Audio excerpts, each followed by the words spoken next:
Assalamualaikum warahmatullahi wabarakatuh, Mas Bro and guys dimanapun berada. Let's flying together.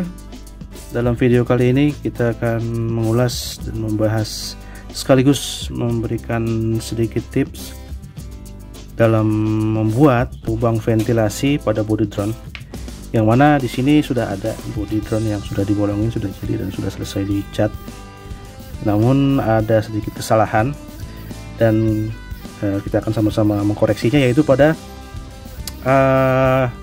area modul GPS sini. Di sini terlalu banyak lubang, ya 1, 2. Ini menghasilkan intervensi dari motor. Jadi gyronya itu terintervensi dari induksi elektromagnetik motor brushlessnya ini. Kan rada deket ya. Tapi dalam kondisi kalau lagi ngebut, kalau lagi terbang-terbang santai sih tidak terjadi. Dalam kondisi ngebut baru terjadi intervensi. Oleh karena itu kita akan melakukan revisi pada unit body yang bukan baru ya, bekas. Tapi kita akan lubangi sama-sama, kita lihat nanti rekan-rekan caranya supaya lubangnya rapih ya. Ini dia sudah ada. Dan kalau untuk di bagian bawah body ini sudah benar, pembuangan panasnya bagus. Ini pun sudah benar. Ini tidak dibolongi ya, ini hanya dilepas saja tutupnya. Kalau ini dilubangi. Dan kalau bisa ditambahkan lagi satu di sini untuk menambah arah pembuangan yang lebih baik. Oke. Kita revisi lubang-lubang yang ada di sini menjadi cukup satu lubang saja, tapi harus rapih. Gimana caranya? Yuk kita lihat tutorialnya. Bagaimana caranya, tips-tipsnya, dan juga step-stepnya agar lubang ini terjadi lubangnya di bor itu rapih. Sebelum melakukan pekerjaan, kita persiapkan dulu semua peralatan-peralatan yang dibutuhkan. Yang pertama adalah mata bor yang unik. Jadi mata bornya bukan sembarang mata bor aja, tapi cari mata bor yang ada ujung jarumnya nih, seperti ini nih.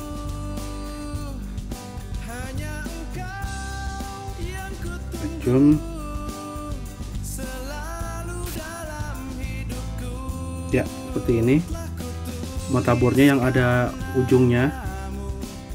Ini kalau nggak salah mata bor untuk kayu ya. Oke, satu itu nih yang paling penting. Yang paling kecil kita paling mendasar lubang itu supaya akurat dan tidak meleset, itu menggunakan ujung jarum ini.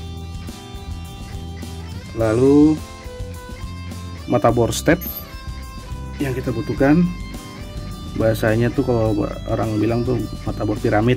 Nah seperti ini yang dibutuhkan. Lalu tuner yang ada dua macam di sini, kebetulan tunernya ada yang lancip dan ada yang tumpul. Dua macam ini fungsinya berbeda dalam melakukan pelubangan atau membor. Untuk body drone tuh fungsinya berbeda. Kalau ini lebih difungsikan untuk hasil finishing atau perapihan, dan ini lebih digunakan untuk membentuk atau membuat lubang. Jadi perbesaran lubang yang halus itu bisa menggunakan tuner yang lancip ujungnya. Lalu sigmat supaya balance kanan kiri atas bawah itu ukurannya tepat, kita gunakan sigmat. Dan juga bor listrik, ini kebetulan bor baterai ya, lebih fleksibel sih, ini bisa dibawa kemana-mana, jadi utilitasnya lebih tinggi.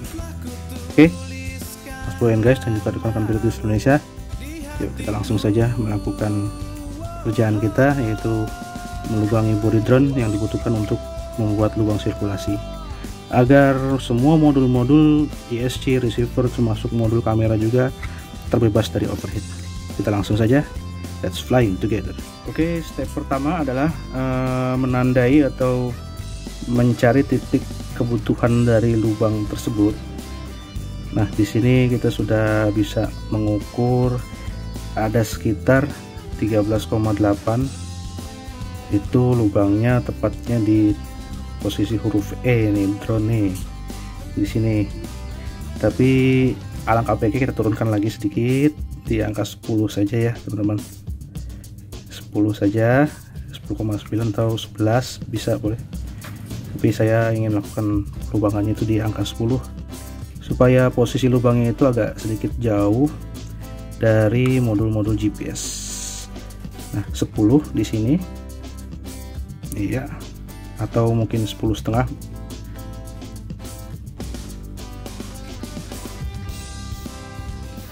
Iya 10,5 ya, kita tandakan aja langsung, kita gores sedikit di bodinya.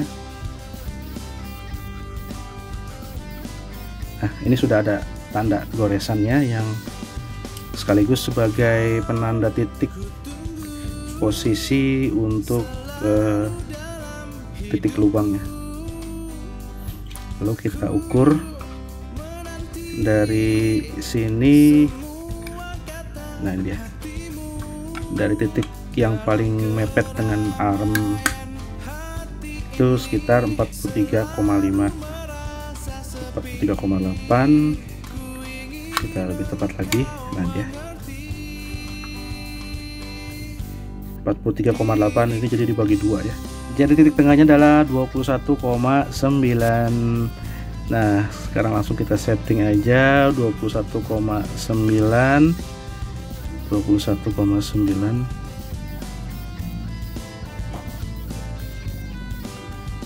Kelewatan deh. Iya. Nah, 21,9 didapatkan di sini. Terus kita langsung oles-oles saja di sini. Atau bisa langsung mengambil titik tengah dari atas ini. Lebih mudah ya. Ini sudah ada titik tengahnya. Langsung saja tarik, bikin tanda.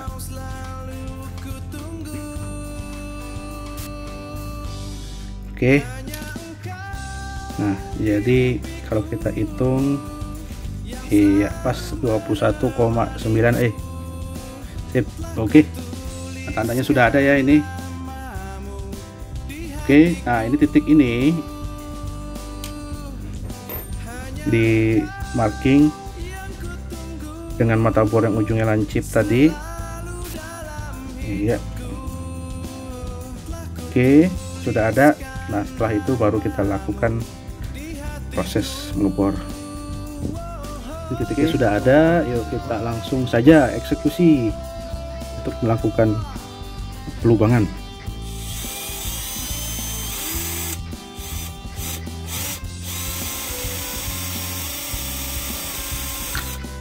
Oke, sekarang sudah dapat lubangnya, sudah oke. Sekaligus juga barangkali mau langsung dibuat lubang-lubang hawanya di sini, bisa juga di sini, bisa juga. Jadi tekniknya seperti itu ya teman-teman. Dihitung dulu, terus ditandakan mana lubang yang mau dibuat. Setelah itu baru bor. Oke, kita langsung saja untuk membesarkan lubang yang sudah dibuat ini. Oke, kita gunakan mata bor step atau mata bor piramid untuk membesarkan lubangnya.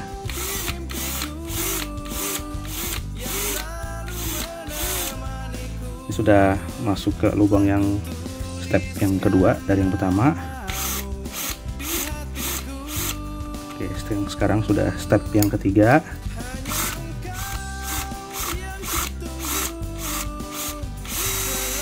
Sekarang sudah step yang keempat. Nah kita analisa lagi, kita ukur kanan kirinya. Apabila tidak sama, kita lakukan balancing antara kanan dan kiri. Lihat 17,1 lebih.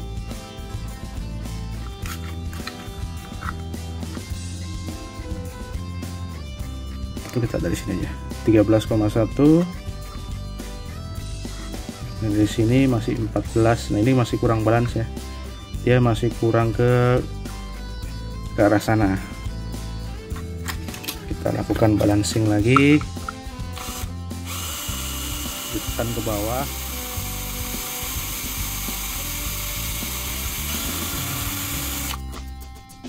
Oke, hasilnya seperti ini. Kita ukur 13,9. sekarang sudah sama 13,9 juga, sekitar 13,9, 13,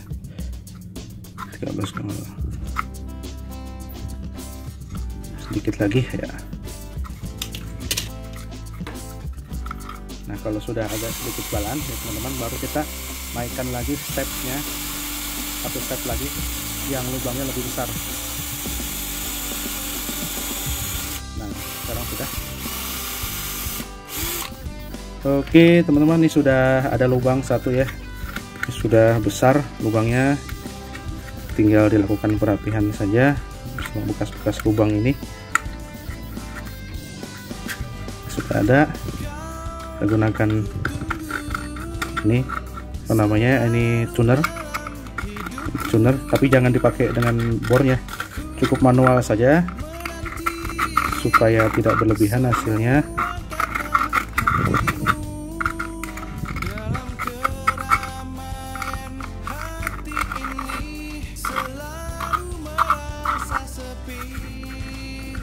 Oke, ini sekarang sudah rapi.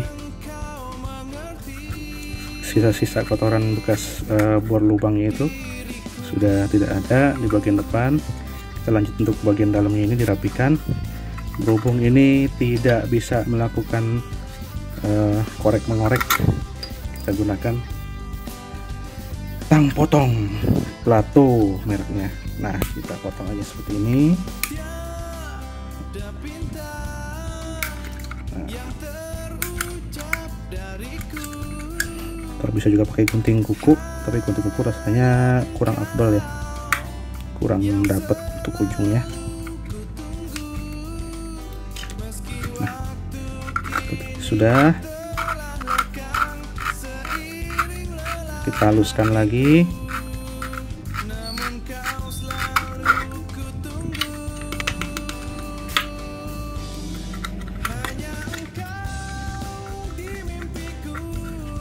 Masih ada sedikit, kita gunakan yang lancip.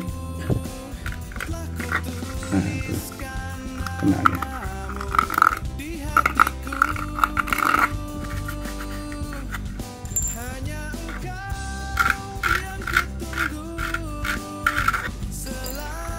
Mantap bos, sekarang mantap, sudah Jos, jadi satu lubang. Mantap bos.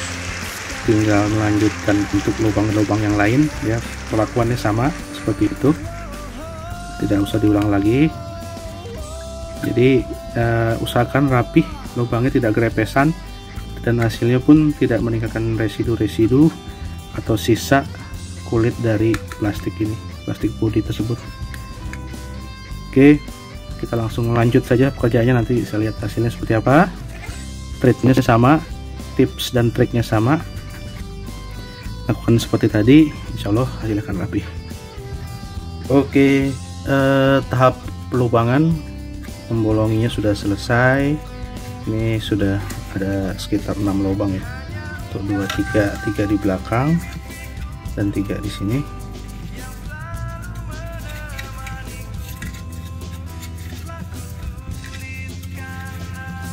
Oke, masing-masing semua ada fungsinya. Jika ada pertanyaan nanti bisa ditanyakan di kolom komentar. Selanjutnya adalah tahap finishing, yaitu melakukan pengecatan. Oke, kita langsung saja.